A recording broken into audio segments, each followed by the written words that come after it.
ओम श्री परमात्मने नमः। ओम श्री गुरुभ्यो नमः। ओम मातृशक्तये नमः। ओम असतो मा सद्गमय तमसो मा ज्योतिर्गमय मृत्योर्मामृतंगमय।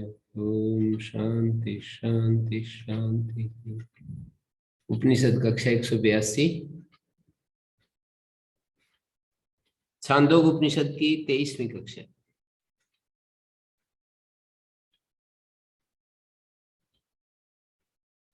तो ये हमारा कल ये विचार जो था,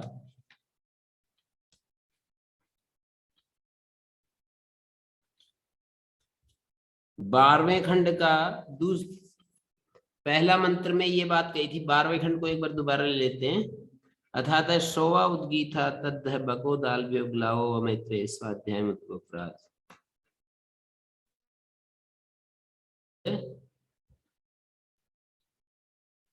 ये कह रहे हैं, इसकी भूमिका बना रहे भाष्यकार। अतीते खंडे अन्न प्राप्ति निमित्ता कष्टावस्था उक्ता, माने पिछले वाले खंड में अन्न प्राप्ति के लिए कष्ट अवस्था कही। उच्छिष्ट पर्युषित भक्षण लक्षणा। पर्युषित एक प्रकार का बासी होता है, उच्छिष्ट और पर्युषित अन्न भक्षण रूप कष्टमयी अवस्था का वर्णन किया। वैसी अवस्था की प्राप्ति न हो।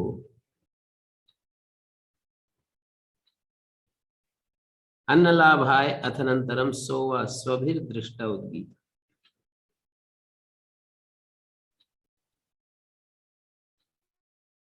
कुत्ता जो है एक प्रकार से स्वा प्राण का भी है। ये स्वभी दृष्टा उद्गीता उद्गानम साम अतः प्रस्तुयते। शोवा उद्गीता,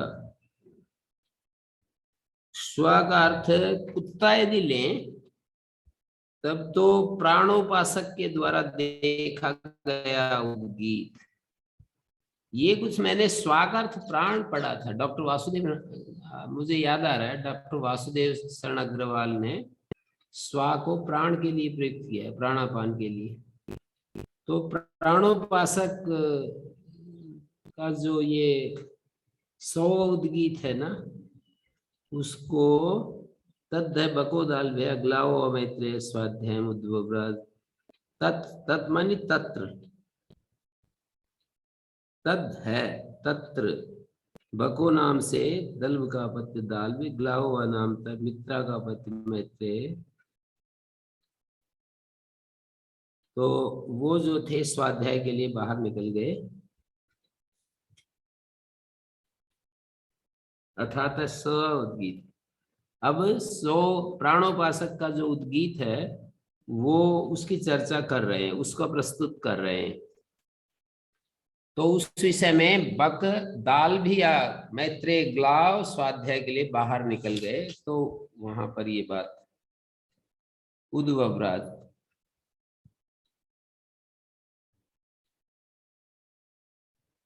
स्वाध्याय कर्तुम ग्रामाद बहिर् उद्वव्राज उद्गतवान। एकांत देश में आ गए। तस्मै स्वा श्वेतः प्रादुर्बभूव। प्राण को श्वेत इसलिए कहते हैं कि वो निर्लेप होता है ना, वो उसमें राग द्वेष नहीं होता है। स्वा का अर्थ में प्राण ले रहा हूं। श्वेता प्रादुर्भाव तम अन्य श्वाना। अन्य श्वाना का मतलब वही जो दूसरे वाग आदि इंद्रियां है, वो अन्य श्वाना हो जाएंगे। उप समेत्य ऊंचू, उसके समीप आकर बोले, अन्नम नो भगवान आगायतु। हमारे लिए अन्न का आगान कीजिए। अस्नायामा, हम खाना भोजन करना चाहते हैं। जहां कोई बात समझ में नहीं आए तो उसको बिना किसी संकोच के चर्चा कर लीजिएगा। तस्मई, उसके समीप, उसके लिए तो श्वेता प्रादुर्भूत, श्वेत जो कलर का ये जो स्वा है, तम अन्य स्वाना उपसमेत्य ऊंचू, दूसरे वाघ आदि जो हैं वो दूसरे। वैसे यहाँ यदि हम लिटरली कहते हैं तो फिर भी कुछ तो लक्षणा करनी पड़ेगी, आरोपित करना पड़ेगा। मानो कि कुत्ते जब वो आवाज लगाते हैं मिल करके, जैसे वो कर रहे हैं, मानो कि वो सामगान कर रहे हैं कि भाई हमारे लिए अन्न लाना चाहिए, तो कुछ तो लक्षणा प्रयोग करना पड़ेगा। स्वाना समेत उच्च अन्नम नो भगवान आगाए तू, वो एक जो प्रमुख कुत्ता है उसको ये दूसरे कुत्ते कह रहे हैं कि आप हमारे लिए आगान करो, या प्राण को दूसरे वागादि इंद्रिय कह रहे हैं कि हमारे लिए आगान करो। तान होवाच इहेव मा प्रातरुप समीयात, उसने कहा कि यहीं पर इसी स्थान पर प्रातःकाल मेरे पास आना। उपसमीयात,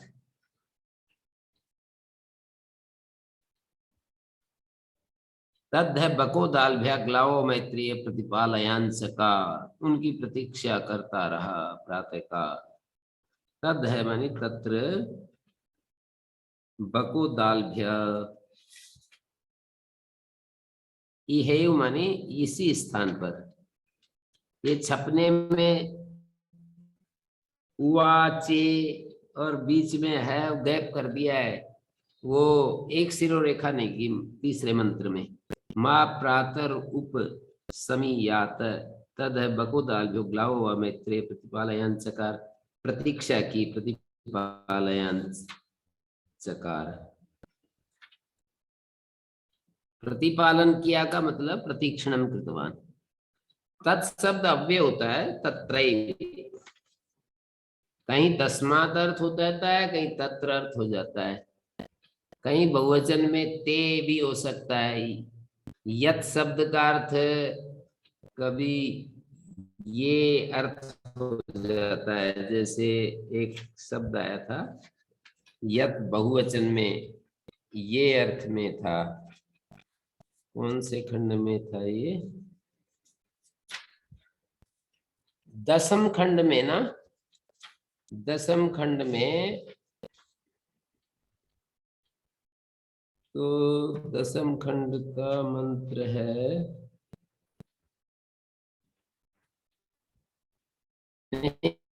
ग्यारहवें खंड में देखिए आप 11वें खंड का मंत्र,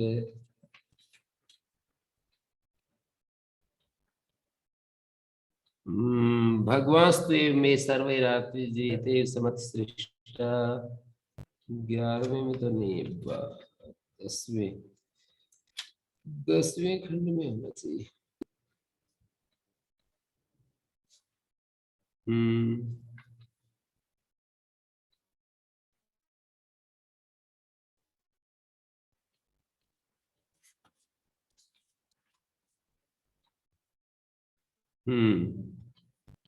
ये 10वें खंड का दूसरा मंत्र देखिए, मैं कह रहा था ना यत शब्द कभी कभी बहुवचन में हो जाता है, कभी कभी पंचमी के अर्थ में, कभी कभी सप्तमी के अर्थ में, कभी प्रथमा के अर्थ में ही हो जाता है।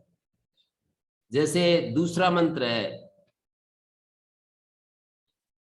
10वें खंड का दूसरा मंत्र, सईभ्यम कुलमाशान खादंतम विभिक्षे तम होवाच, नहीं तो अन्य विद्यन्ते यच्च ये मैं। यच्च का मतलब है यहाँ पर ये, यच्च भाष्यकार ने किया है यच्च ये, रासो में,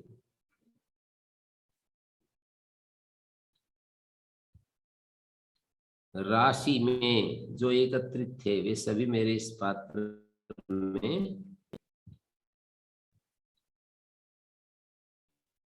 यच्च ये रासव में मक्षिप्ता में भाजने किंग करोमि, मतलब भाजने, भाजन का मतलब पात्र में आ गए, अब मैं क्या करूं।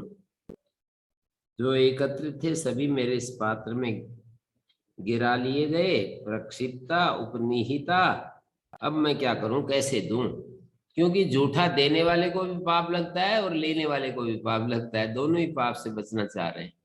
पर लेने वाला तो कह रहा है कि मैं जीवन बच जाए मेरा, पाप तो मैं बाद में देख लूंगा।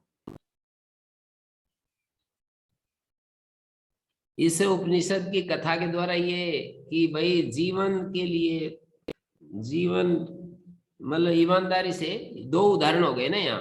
पानी तो दूसरी जगह भी मिल सकता है, सही सलामत भी मिल सकता है, पर भोजन नहीं मिल रहा है उसको, तो इसलिए उन्होंने आधा तो धर्म का अतिक्रमण कर दिया आधे में तो, और आधे को धर्म का अति धर्म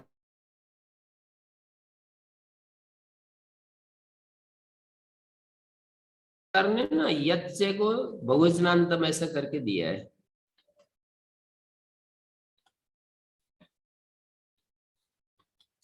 यत्से जो है बहुवचनांत दिखाया है 10वें खंड का दूसरा मंत्र।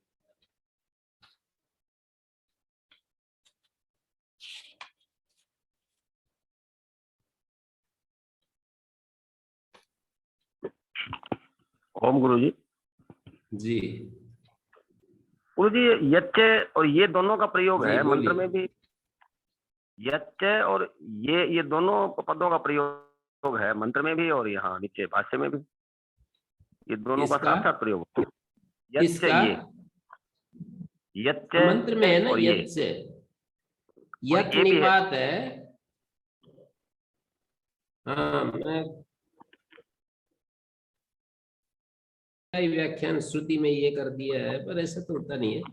यत जो है ना वो बहुवचनांत के अर्थ में ये निपात का प्रयोग किया हुआ है। जैसे यत का जी कहीं यत्र अर्थ हो जाता है, यस्मात् अर्थ हो जाता है, तो कहीं द्वितीय भी अर्थ हो जाता है, सर्व विभक्ति प्रतिरूपक निपात हो जाएगा, मतलब सर्व विभक्ति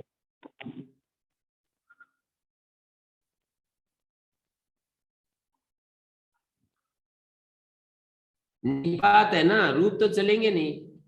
निपात का मतलब अव्यय, तो रूप तो इसके चलेंगे नहीं, तो सारी विभक्तियों का अर्थ ले लिया जाएगा यत शब्द से। जी गुरु। यदिति अव्ययम बहुवचनांतम ऐसा करके आनंद गिरि जी ने लिखा है।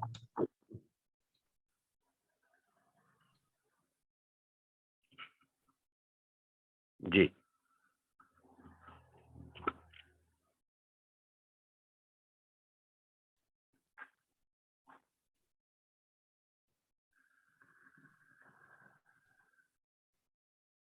यच्च उपनिहिता कुलमाशा इति शेषः। उपनिहिता कुलमाशा मे इमे भाजने, इमे कुलमाशा उपनिहिता मे भाजने, यच्च ये रासौ, यच्च ये राशि में जो थे ना वे, ये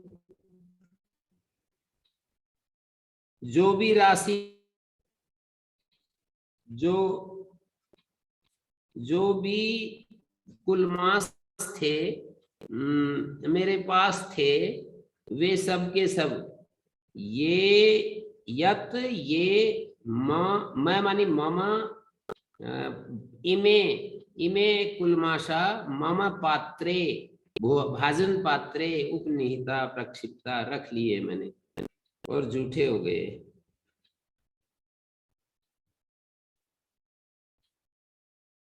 वैसे थोड़ा कष्ट तो लग रहा है अन्वय करने में, ये मतलब दो बहुवचनांत हो गए ना, यच्च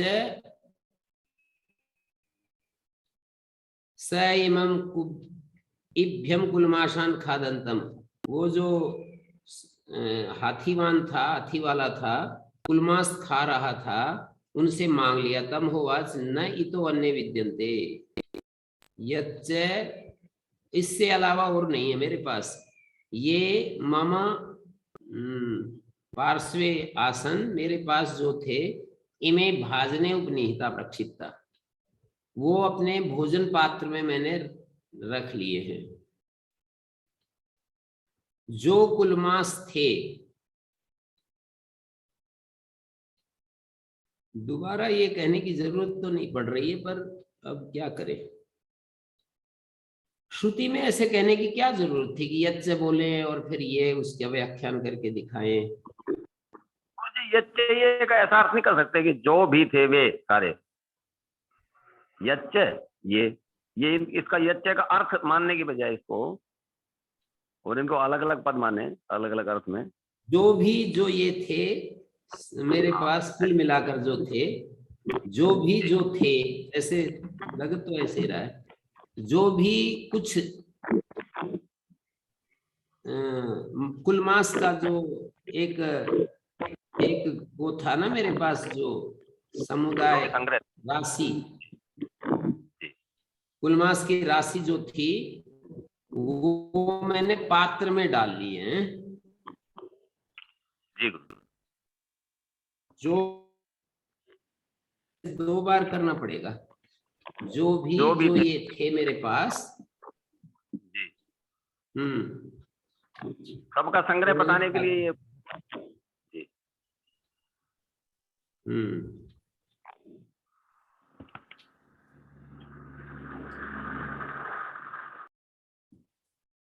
तो ये वो तत् तत् आता रहता है ना, तत् का कहीं तत्र हो जाता है, कहीं तस्मात हो जाता है।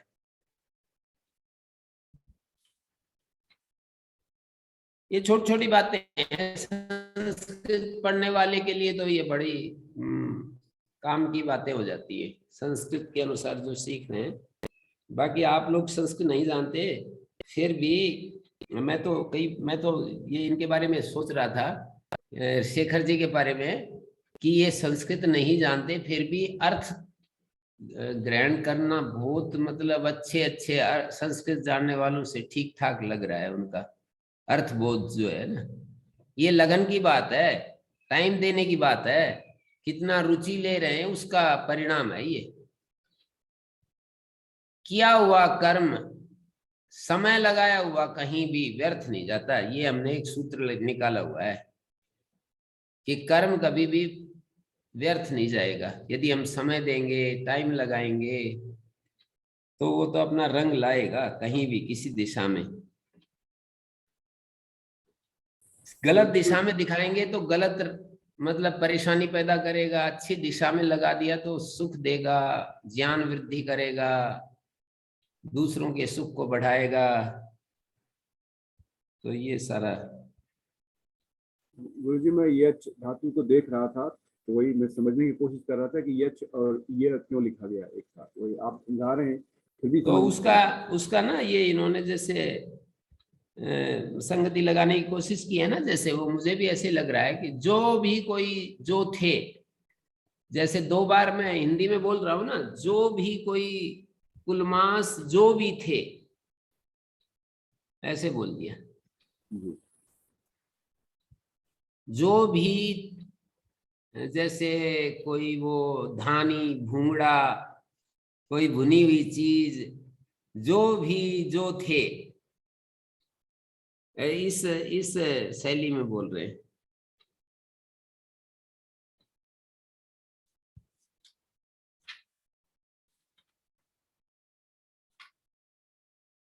तो यहाँ पर आगे मैं बढ़ रहा हूं। तान उवाची हे उमा प्रातः काल यहीं पर आना। तद्य तत्र बको दालभ्या ग्लावा प्रतीक्षा कर रहे थे।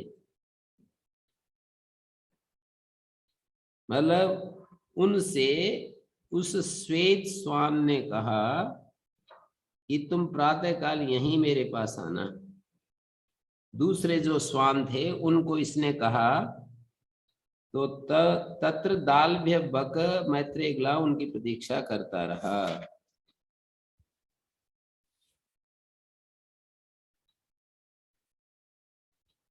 प्रातः काल करणम तत्काले कर्तव्यार्थम, मतलब उसी समय ये प्रार्थना करने की होती है। प्रातः काल में ही ये सामगान करना होता है। तो उन्होंने ये कह दिया कि प्रातः काल आना।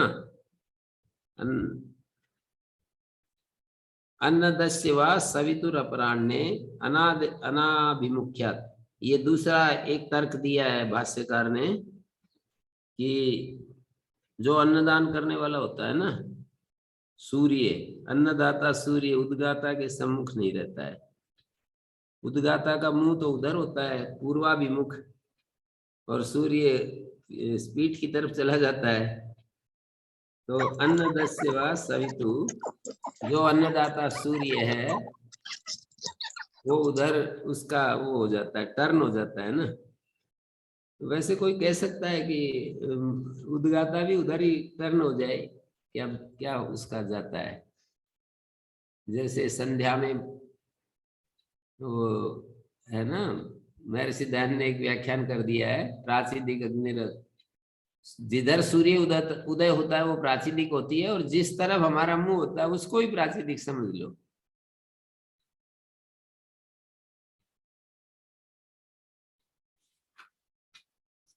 शास्त्र में कुछ बात है तो कुछ न कुछ तो बोलना होता है ना, कुछ न कुछ तो चुप रहना बनता नहीं है।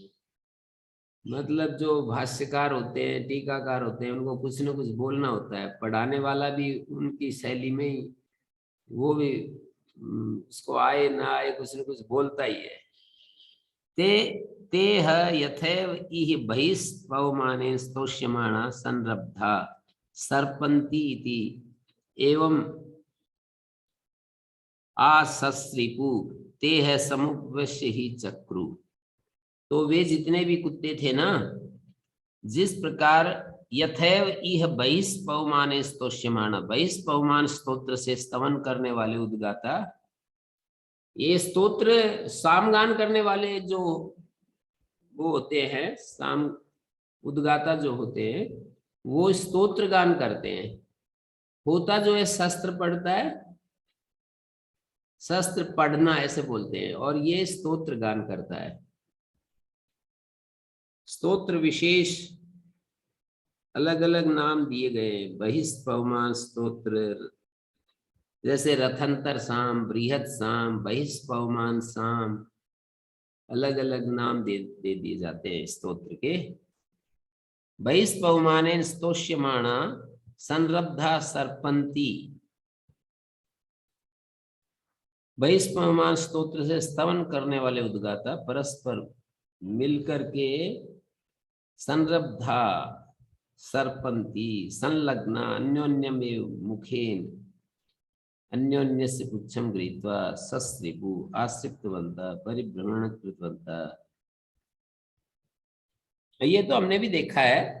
वो ये जो ये सोमयाग होता है तो उसमें एक ऐसा कोई पार्ट आता है, एक ऐसा अभिनय आता है, तो उसमें ये एक दूसरे के पीछे उद्गाता चलते हैं और वो उसकी धोती को पकड़ते हैं, क्या करते हैं, कुछ ऐसे ही होता है।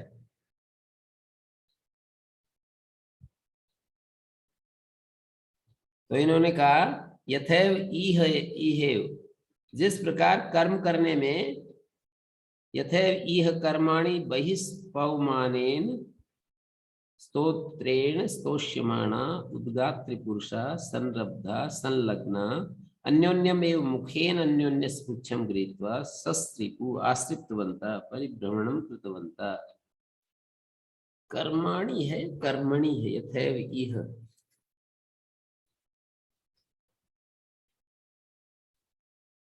बारहवां कर्माणी है गुरु, है जी, कर्माणी तीसरा मंत्र है ना, चौथा मंत्र, चतुर्थ मंत्र है। चौथे में कर्मणि है जी, ये गलत छप रहा है। आश्रम है ना जी। है ये गलत छप रहा है, कर्मणि महाभारत, इसमें जो भाष्यकार का जो छपावट में गलत छप रहा है। कर्माणी छपाई है, छपाई में तो कर्माणी, कर्मणी है वास्तव में जी। कर्म में कर्मणि सप्तमी एक वचन होना चाहिए।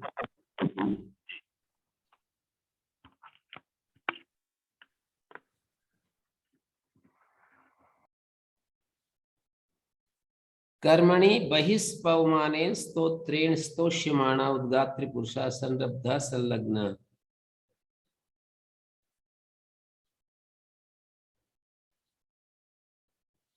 अन्योन्यम एव, सर्पंती इति एवं आसस्त्रिपु, जैसे मानो कि वो सर्पण कर रहे हैं, एक दूसरे से मिल करके चल रहे हैं उद्गाता लोग, तो ऐसे ही ये कुत्ते भी मुंह से एक दूसरे की पूंछ पकड़ करके सर्पण परिभ्रमण कर रहे हैं।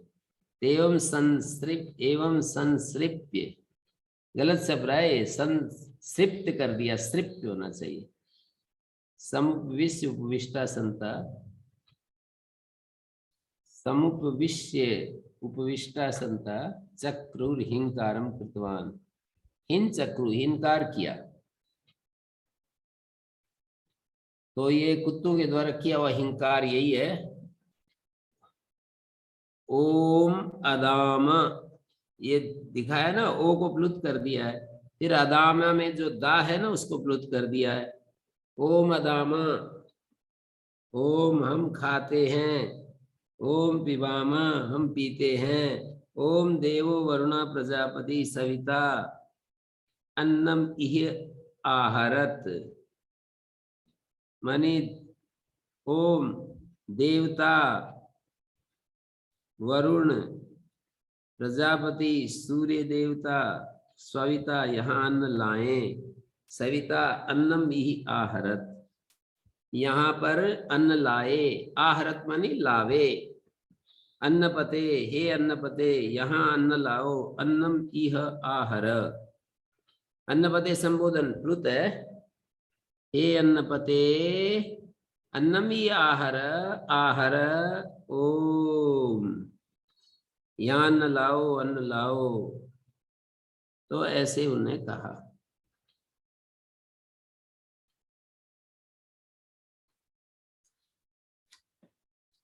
तो अब जो है, ओम गुरुजी, हाँ जी, यहाँ पे जो ये 3 ऋषि बोले कि वहाँ उन्होंने प्रतीक्षा की, इन 3 ऋषि का क्या मतलब गुरुजी? 3 ऋषि नहीं, 3 ऋषि नहीं है जी, दालभ्य एंड दालभ्य, बक दालभ्य या ग्लाव मैत्रेय, मानी ग्लाव मैत्रेय एक है, बको दालभ्य एक है।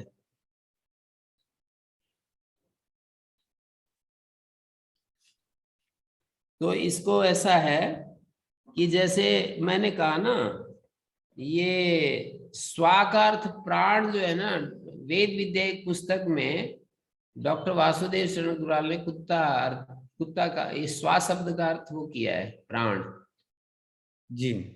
तो वो उस तरह से भी लगा सकते हैं। ये तो ऐसा भाष्यकार ऐसा कर नहीं रहे हैं, पर उन्होंने ब्राह्मण ग्रंथों का हवाला दे करके इस तरह से किया है कि स्वा का मतलब प्राण, और श्वेत में अपनी ऊहा लगा रहा हूं, श्वेत का मतलब जो निर्लेप होता है उसको श्वेत कहते हैं।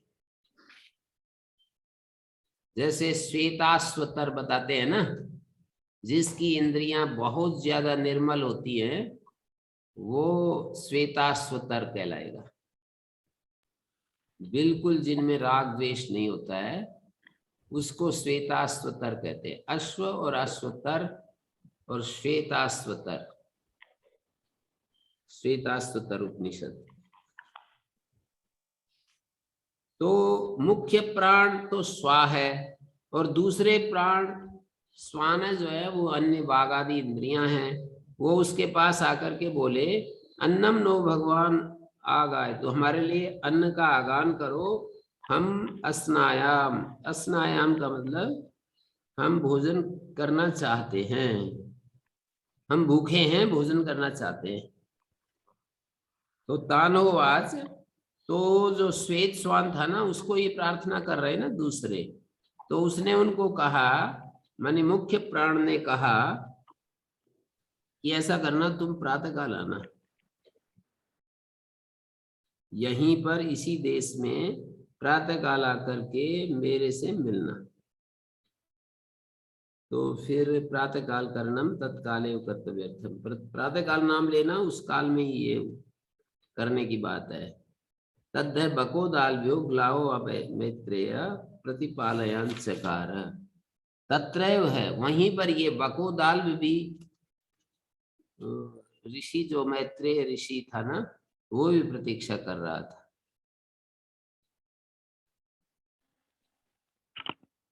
गुरु जी भाष्यकार ने भी दिया है यहाँ, मुख्य प्राणम वागादेव वा। दिया तो है। प्राणम अनु अन्न भुजा स्वाध्याय परितोषिता संता, अथवा मुख्य प्राण से वाग आदि गौण प्राणों ने इस तरह कहा क्योंकि मुख्य प्राण के पीछे अन्न ग्रहण करने वाले वाग आदि गौण प्राण उसके स्वाध्याय से संतुष्ट होकर स्वान रूप धारण कर उस पर अनुग्रह करें, ऐसा मानना उचित है। स्वान रूप धारण करके, हाँ, रूपक के रूप में प्रस्तुत कर सकते हैं। रूपक अलंकार होता है ना, मुख्य प्राण तो स्वा हो गया और अन्य प्राण जो है वो वागादि इंद्रियां हो गए। जी। तो उनको ये बोले कि यहीं पर प्रातः काल मिलना, मुख्य प्राण ने अन्य प्राणों को कहा, जो प्रार्थना कर रहे थे ना उनसे कहा कि यहीं पर मुझसे मिलना, और वहीं बको दाल भी है, ये भी वहां प्रतीक्षा कर रहे थे, ऐसे बता दिया। अब वहां पर कर्म में यथैव इह कर्मणि, जैसे यहाँ कर्म में बहिष्पवमान के द्वारा स्तोष्यमाण संरब्धा सरपंती सरकते हैं ना, एवं आसस्रिपु समुपविश्य ही चक्रु, इसी प्रकार यहाँ बैठकर हिंकार करने लगे, हिन चक्रु। ये आगे दिखा दिया, वो जो मुख्य प्राण का जो हिंकार है वो बता दिया। ओम अदामोम विवामोम देवो वर्ण पर प्रजापति सविता अन्नम याहरत अन्नपते अन्नम याहरा हरोमिति, ऐसे बोल दिया। प्लुत बोला है मैंने, जहां जहां 3 का अंक था ना उसको प्लुत बोल दिया है।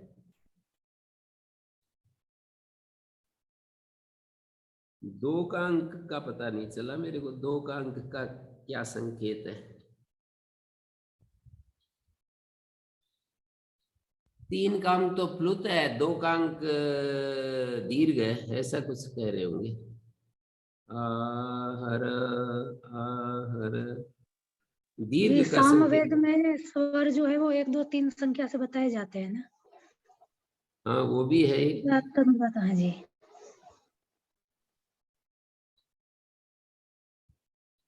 पर यहाँ तो प्लुत कर रखा है, ओम ओम पिबाम ओम, कई जगह प्लुत कर रखा है। तो सविता अन्नम याहर अन्नपते, यहाँ प्लुत कर दिया। अन्नम याहर, दीर्घ को ही 2 अंक लिखा है, दीर्घ के आगे 2 अंक लिखा है। स्वामी जी एक अक्षर को 2 बार बोलने के लिए 2 लिखते हैं सत्यार्थ प्रकाश में। हैं? एक शब्द को 2 बार लिखने के लिए वो डैश करके 2 लिखा है कई जगह। हाँ नहीं, वो तो अलग उनकी शैली है। जैसे हम यूं कहें बार बार वो पुनरावृत्ति कर रहे थे, तो बार बार में बार के बाद 2 का अंक, उसके बीच में डैश आता है गुरु जी। जैसे कोई यूं कहे ए बालक बालक, ऐसे कहे तो बालक के आगे जो है 2 अंक लिखते हैं। स्वामी दयानंद जी यूं कह रहे हैं ये।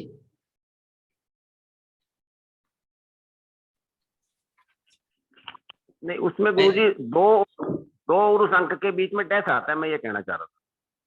ठीक है। अब आगे भक्ति विषयोपासनम त्रयोदश खंड सामावय संबद्धमित्यता सामावयवन अवयवांतर स्तोभाक्षर विषयाणि उपासनांतराणि संगतानि उपदिश्यन्ते अनंतरम सामावय संबद्धत्व विशेषात्। अयम वावलोको हाउकारो वायुर हाइकार चंद्रमा अथकार आत्मा इहकारो अग्निर ईकार। अयम वाव अयमेव लोको हाउकार स्तोभ, मतलब जैसे भूमिका बनाई कि साम भक्ति विषयक जो उपासना है सामावय संबद्धम, साम भक्ति की उपासना सामावय से संबद्ध है। अयम वाव लोको हाउकारो, भक्ति विषयोपासनम, भक्ति माने साम भक्ति, साम भक्ति विषय उपासना सामावयव संबद्धम इत्यतः सामावयवान्तरस्तोभाक्षर विषयाणि, सामावयवान्तर स्तोभाक्षर विषयाणि। ये स्तोभ अक्षर क्या होते हैं? मतलब गीति काल में पूर्ण करने के लिए ऋचा के अक्षर के अतिरिक्त कुछ गान काल में सामगान करने वालों के द्वारा स्वीकृत कर लिए गए हैं, उन अक्षरों को स्तोभ अक्षर कहते हैं। वह तो स्तोभ एक प्रकार का वही होता है, अंतरा होता है एक प्रकार का, जिसमें सूत्र के लक्षण में कहा है ना, स्तोभम अनवद्यम च सूत्रम सूत्र अल्पाक्षरम असंदिग्धम सारवत विश्वतो मुखम। अल्प अक्षर हो जिसमें सारवत हो, सार सार बात को कहने वाला हो, और अल्पाक्षर असंदिग्ध हो, संदिग्ध रहित बात कहता हो, विश्वतो मुखम, और सर्व अपनी संपूर्ण विश्वतः सर्वतो मुखम, सब और उसकी गति हो, मतलब कहीं विषय को छोड़ नहीं रहा हो, अतिव्याप्ति अव्याप्ति ना हो, अव्याप्ति ना हो, उसको विश्वतो मुखम। और अस्तोभम अनवद्यम से निष्पाप त्रुटि रहित हो, और अस्तोभ का मतलब पुनरावृत्ति रहित हो, एक प्रकार का वो अर्थ है। तो निरर्थक स्तोभ हाउ इत्यादि प्रजापते हृदय इत्यादि सार्थक स्तोभाश्च सेतु स्तर, ये सार्थक स्तोभ भी होते हैं और निरर्थक स्तोभ भी होते हैं। तो हाउ तो जो है ये निरर्थक स्तोभ है, और सेतु स्तर ये सार्थक स्तोभ है। सेतु स्तर ऐसे बोलेंगे। तो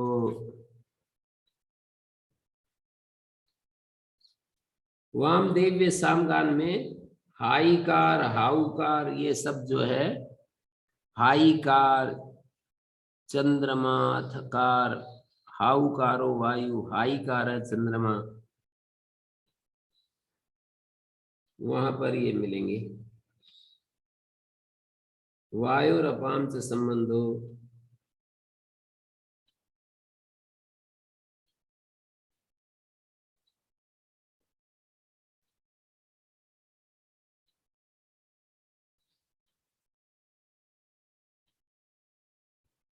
रथंतर साम में स्तोभ होता है, सार्थक स्तोभ निरर्थक स्तोभ। सामगान करने वाले कुछ सिख उनके विहित अक्षर हैं कुछ, कि भाई ऋग अक्षर के अतिरिक्त ये मिला सकते हैं।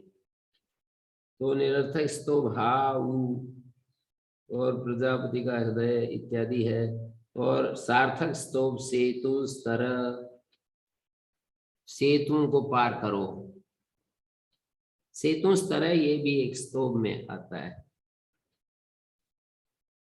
तो इसको मैं देख रहा हूं, अयम वाव अयम एव लोका। हाँ, तो इसकी पृष्ठभूमि मैंने पढ़ दी है। भक्ति विषय उपासनम सामावयव संबद्धम, साम के अवयव से संबद्ध है ये साम भक्ति विषय उपासना।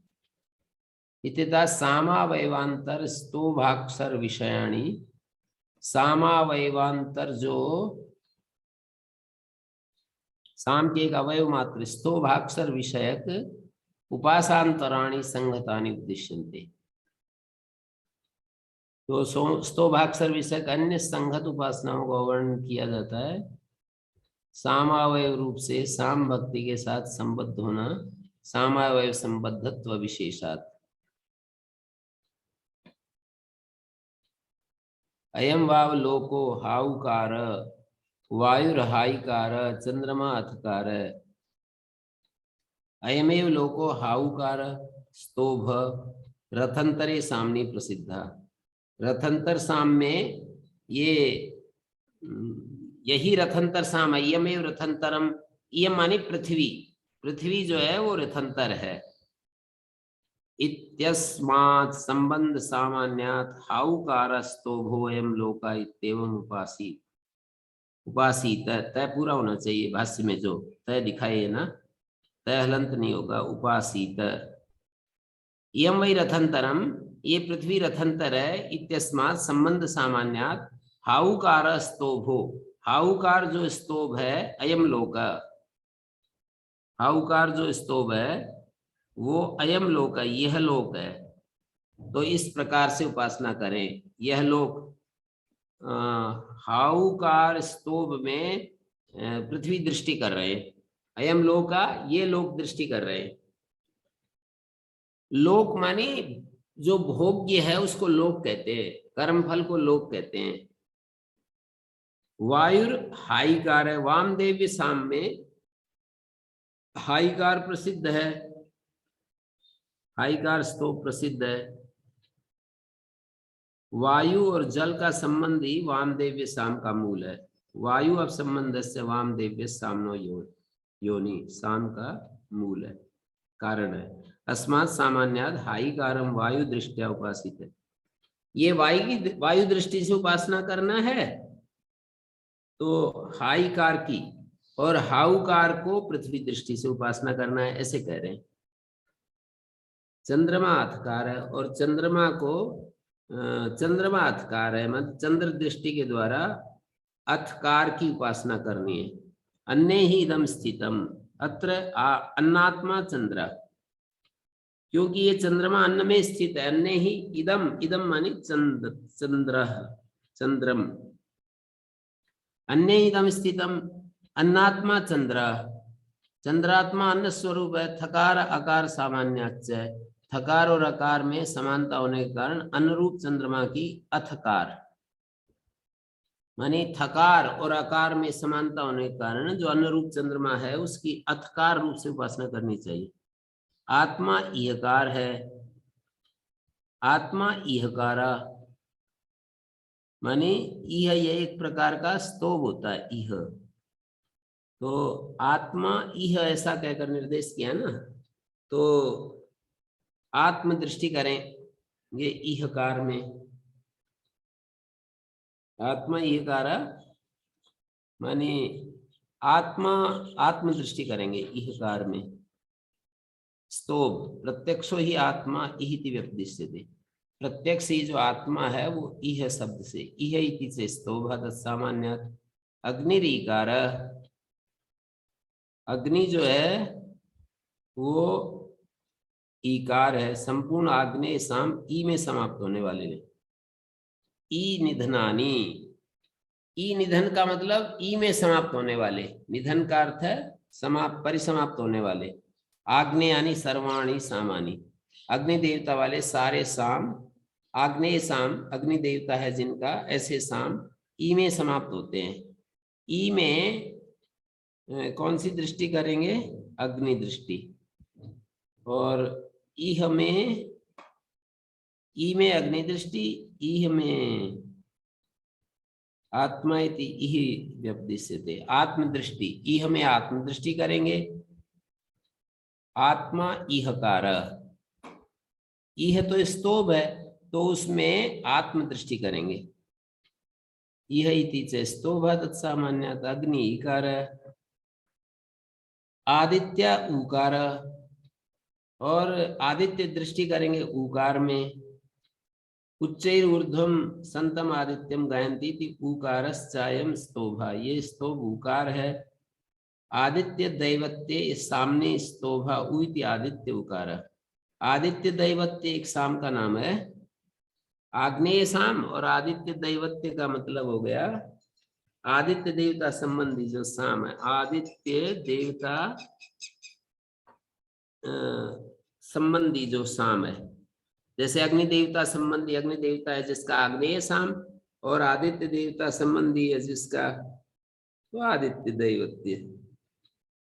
सामने स्तोभा उ इति आदित्य उकारा, उ में, उ अक्षर में आदित्य दृष्टि करेंगे। निहवा इति आह्वानम एकारा स्तोभा, और निहव का मतलब आह्वान होता है, तो निहव दृष्टि क्या है? एकार में कौन सी दृष्टि करेंगे? एकार स्तोभा, निहव आह्वान को कहते हैं, निहव मानी आह्वान, और वो एकार स्तोभ है क्योंकि एही ऐसा कहकर लोग पुकारा करते हैं, एही ति आह्वयंती, तो उस सादृश्य के कारण निहव एकार तत्सामान्यात्। विश्वे देवा औ होईकार, विश्वदेव औ होईकार है, वैश्वदेव सामने स्तोभ देखा जाता है तो वहां पर औ हो इकार, हो इकार, इसमें कौन सी दृष्टि करेंगे? विश्वे देवा, विश्वे देवा दृष्टि करेंगे। वैश्वदेव्य सामनी क्या अक्षर लेंगे इसमें पता है? एही दी आह्वयंती, आदित्य उकारा, निहवो एकारा, विश्वादेवा ओ आदित्य दृष्टि उकार में करेंगे, और निहव का मतलब है यहाँ पर आह्वान, आह्वान दृष्टि एकार में करेंगे। विश्वदेवा औहीकार, विश्वदेवा दृष्टि औहीकार में करेंगे। निहव तो आह्वान को कहते हैं, निहव, तो एकार में निहव दृष्टि करेंगे और निहव आह्वान है। विश्वदेवा औहीकार, प्रजापति हिंकार, और हिंकार में प्रजापति दृष्टि करेंगे। प्राण स्वर अन्नम वा वाक विराट, प्राण स्वर, प्राण स्वर, स्वर इति स्तोभ, स्वर का मतलब स्तोभ है, तो प्राणस्य च स्वर हेतुत्व सामान्यात्, अन्नम या सा इति स्तोभोन्नम, ये जो है अन्नम या, प्राण स्वर अन्नम या वाग विराट है। अन्नम या का मतलब या इति स्तोभो अन्नम, या ए स्तोभ है तो या स्तोभ अन्न हो गया, अन्न दृष्टि करेंगे या में। अन्येन इदं याति इति इत्यतः तत्सामान्यात्। वाग इति स्तोभो विराड अन्नम, देवता विशेषो वा, विराड अन्न है या देवता विशेष है। वैराज साम में स्तोभ देखा जाता है, तो ये 6 साम दिखाए ना यहाँ एक एक बार, तो वाग इति स्तोभो, वाक विराट, वाक में विराट दृष्टि करेंगे। वैराज है सामने स्तोभ दर्शनार्थ, वैराज सामने स्तोभ देखा जाता है, तो स्तोभ क्या है? वाक, वाग इति स्तोभो विराट अन्नम, देवता विशेषो वा, विराट अन्न है या देवता विशेष है। वाग ये स्तोभ है, वाक ये स्तोभ है, तो वाक में मानी स्तोभ में दृष्टियां कर रहे हैं ना, अलग अलग स्तोभ में दृष्टियां कर रहे हैं, तो ये पकड़ते जाना है कि ये स्तोभ कौन कौन से हैं। ये सब स्तोभ गिना दिए। आदित्य उकार, निहव एकार, विश्वदेवा औहीकार, प्रजापति हिंकार, प्राण स्वर अन्नम या, अन्नम या जो है ये स्तोभ है, अन्न दृष्टि करेंगे। और वाक विराट, वाक जो है ये वाग इति स्तोभ विराट अन्नम।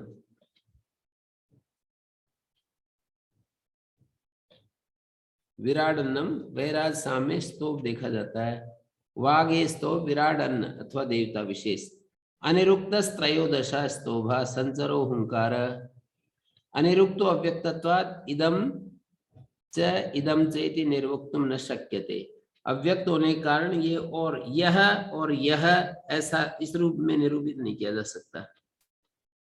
इदम च निर्वक्तुम न शक्यते इत्यतः संचरो विकल्प्यमान स्वरूप, तो इसलिए अनिरुक्त है और संचर मानी विकल्प्यमान स्वरूप वाला है। कोसो इत्याह त्रयोदशा स्तोभो हुंकार, 13वां जो स्तोभ है, जैसे त्रयोदश यदि आए ना, त्रयोदश शब्द आए तो 13वां 13th बोलते हैं अंग्रेजी में, त्रयोदशः। यदि विसर्ग युक्त आए त्रयोदशः तो इसका मतलब होता है 13वां, और यदि त्रयोदश आए तो इसका मतलब होता है 13।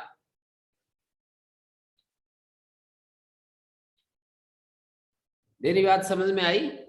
त्रयोदश शब्द यदि विसर्ग रहित हो तब तो अर्थ होता है 13, और विसर्ग युक्त हो तो 13th।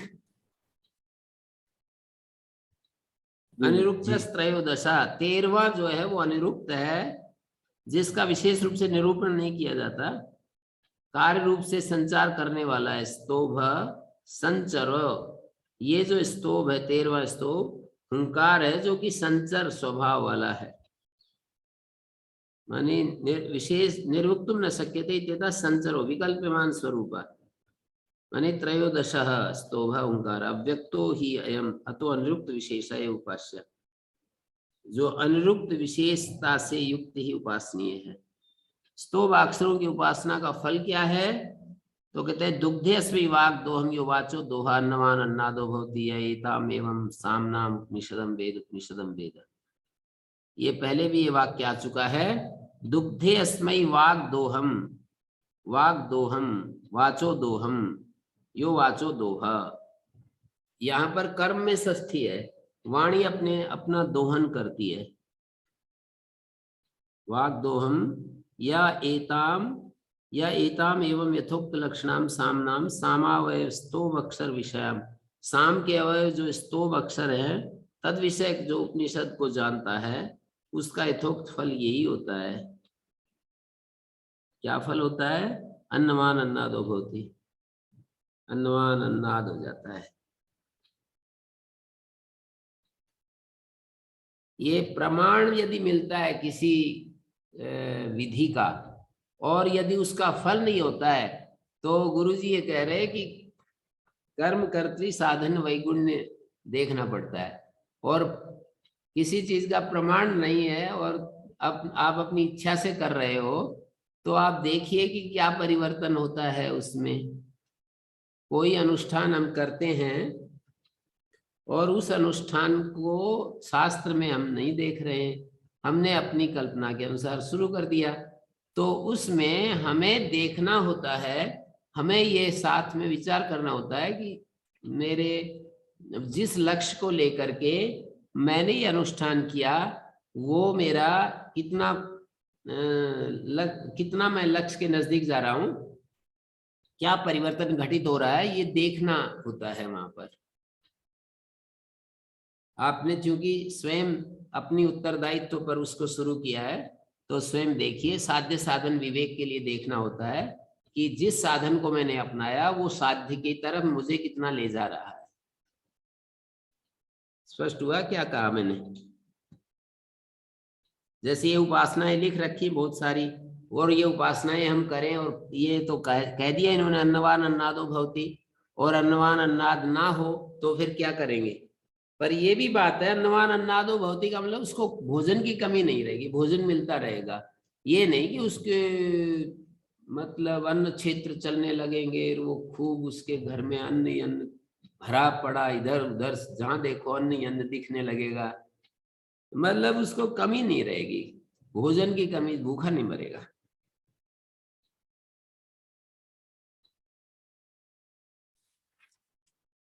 कोई हम अनुष्ठान करते हैं, मौन रहते हैं मान लो, और शास्त्र में तो कहीं, सपोज करके बोल रहा हूँ, शास्त्र में तो कहीं उसका विधान नहीं कि भाई ऐसे ऐसे मौन रहना है, तो उसका हमें किस लिए हम मौन रह रहे हैं, तो वो पहले तो लक्ष्य निर्धारित करें कि मैं इसके लिए मौन रहना चाह रहा हूँ, इससे मैं ये प्राप्त करना चाहता हूँ। फिर उसका आप ईमानदारी से पालन कीजिए, उसमें देखिए आप कितना क्या लक्ष्य की तरफ बढ़ रहे हैं, वो देखना चाहिए उसको। फिर ऐसे और भी कोई कर सकता है कुछ भी। तो ये इन्होंने दुग्धे अस्मै वाक्, तो इस प्रकार साम संबंधी उपनिषद को जो जानता है, वाणी का जो फल है ना उस फल को देती है वाणी। यो वाचो दोहा, वाणी का जो फल है, वाणी अपने आप को दोहन करती है और वो अन्नवान अन्नाद हो जाता है, इसका दृष्ट फल है। एताम एवं सामनाम वेद, ये आपका पहला अध्याय पूरा होता है और आगे फिर दूसरा अध्याय चलेगा। ऐसे ऐसे 8 अध्याय हैं। 23 कक्षा होगी ना। छांदोग्य उपनिषद की पहले अध्याय में ही 23 कक्षा होगी, जो कि एक एक उपनिषद में हो जाया करती थी।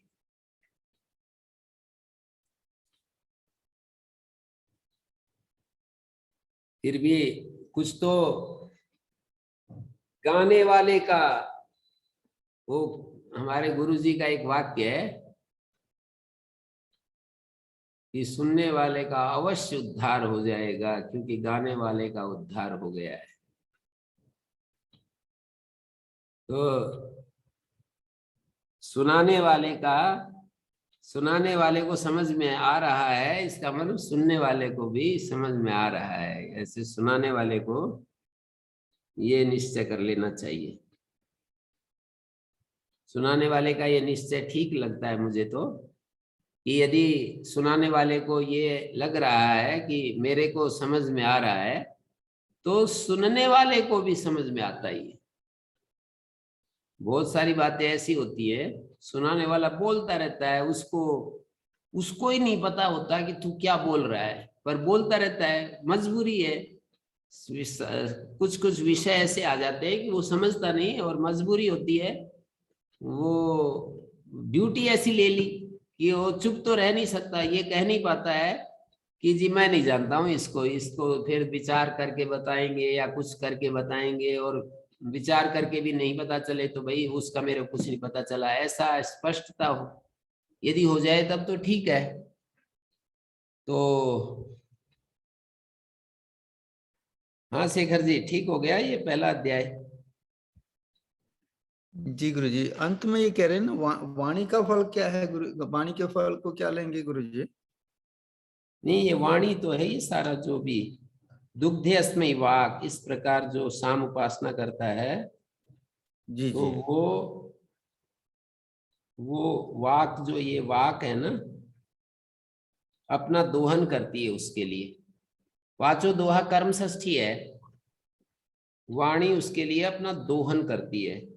ये पंक्ति पहले भी आ चुकी है, काशी का ही है ये,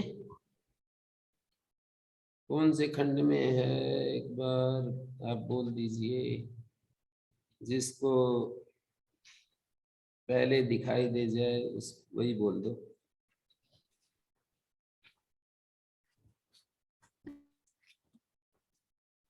यहाँ बोले कि 137 है 137। जी, इसमें दिया हुआ। अच्छा, इसी में दे रखा है? जी जी हाँ, इसी में तो दे रखा है। जी 137 में जो है, पहले अध्याय के तीसरे खंड का 7वां मंत्र।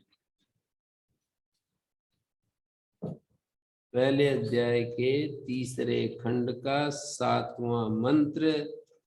तो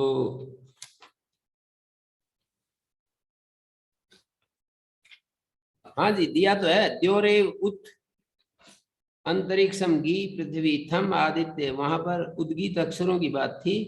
आदित्य उद, वायु गी, अग्निस्थम, सामवेद उत, यजुर्वेदो गी, ऋग्वेदस्थम, दुग्धेस्मै वाक दोहम, यो वाचो दोहा।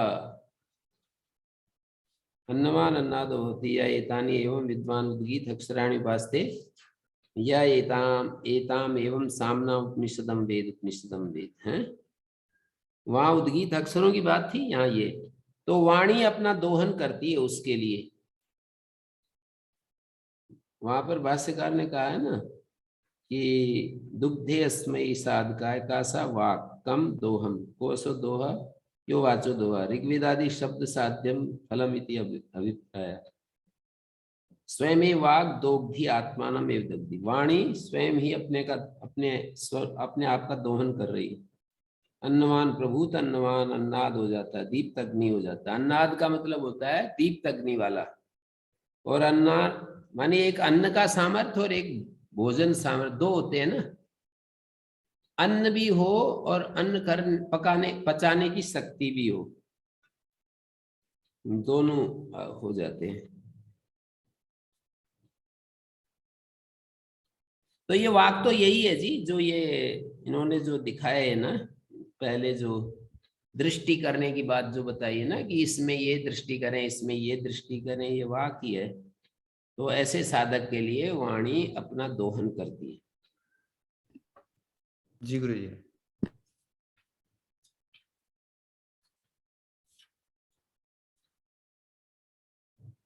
ओम शांति शांति शांति। नमस्ते आचार्य। ओम गुरु